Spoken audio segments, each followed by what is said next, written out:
Back to the channel.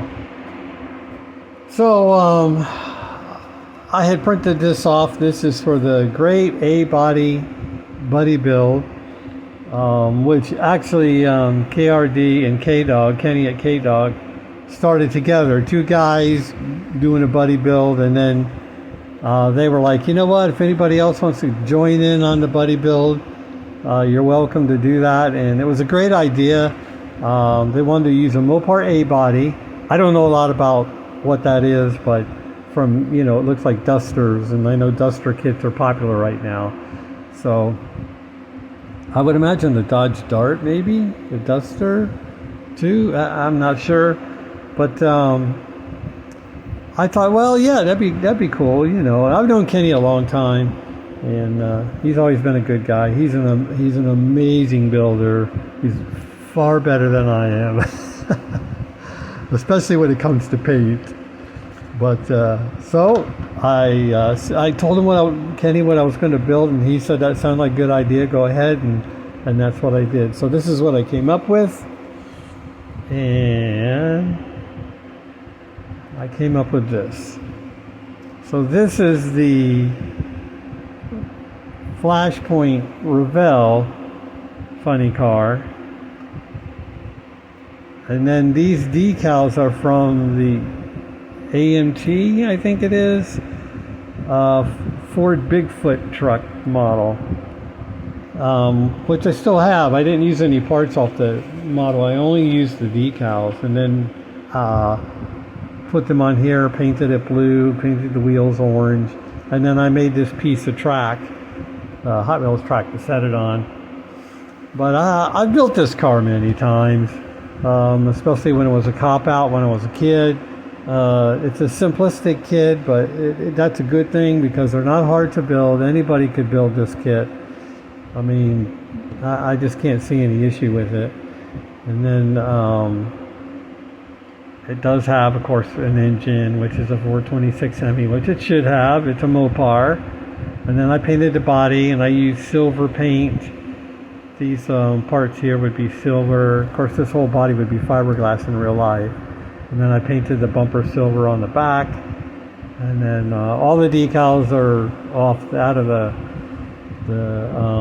monster truck, or I'm not sure about these stripes, if they came with that kit or not. But wherever I got them, I put them on here. So, but yeah, I had fun with it. And I don't know, I can't really say much about it. I don't know if anybody, let me see.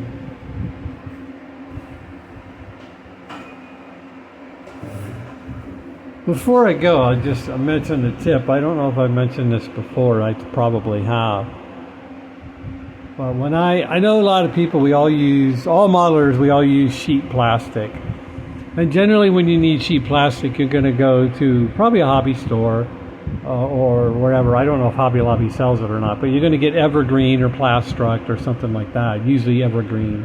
And that's fine. I mean, that's a high quality plastic, and it's specifically made for modeling, more or less. However, there are times when you need sheet plastic, but you don't live near a hobby store, or you don't need to spend that kind of money. You just need something cheap to make something out of plastic. And that's what I did with this base. And I do this all the time, but I'm just making a piece of Hot Wheels track. I mean, I'm not making anything elaborate. So I made that, and then of course I painted it orange. But if you just need a piece of plastic, all you need really is a giant for sale sign. And I want to say this is like maybe $3. And seriously, it's huge, But you can buy small ones that are like 8x10 or something like that. I bought the big one because I wasn't sure how big of a piece I needed for the track. But for $3, that's a lot of sheet plastic. And if you're making something small, you just cut off a small piece and use it for whatever. But I've been doing that for decades. It's because it's easier to get, and it's cheaper than than evergreen. And there's going to be cases when you need evergreen if you're making something from scratch and you're gluing a lot of little pieces together. And sometimes when you're making, like, let's say I was making like a giant wing or something for the back of this, and something like that, yeah, you might want the evergreen because it's a better plastic. And the for sale signs usually, now some of them are pretty thick, but that's a different kind of plastic. It's softer than evergreen, so you may or may not, I'm not even sure what kind of glue you would use. But for just, you need something just thin. For sale signs, they could say for sale, they could say garage sale, they could see no trespassing. It's regardless, because once you primer it gray or black or whatever, you know, you can paint it any color you want, so it doesn't matter what kind of design is on it. Anyway, that's my tip to go with the build. So next time you're somewhere and you see some of those, grab a couple, keep them near your bench, and then one, you know, you just be glad you did, because like I say, the smaller 8x10s, I mean, they're usually like $1.50 or less than $2. So, you know, you could buy 2 or 3 of those and just keep them handy. And, you know, if you're using that, believe me, everybody knows that's cheaper than evergreen. And I'm not dissing the evergreen product. I'm just saying there's some times when a for sale sign will work just as fine for what you're doing. So that's it, and appreciate everybody looking.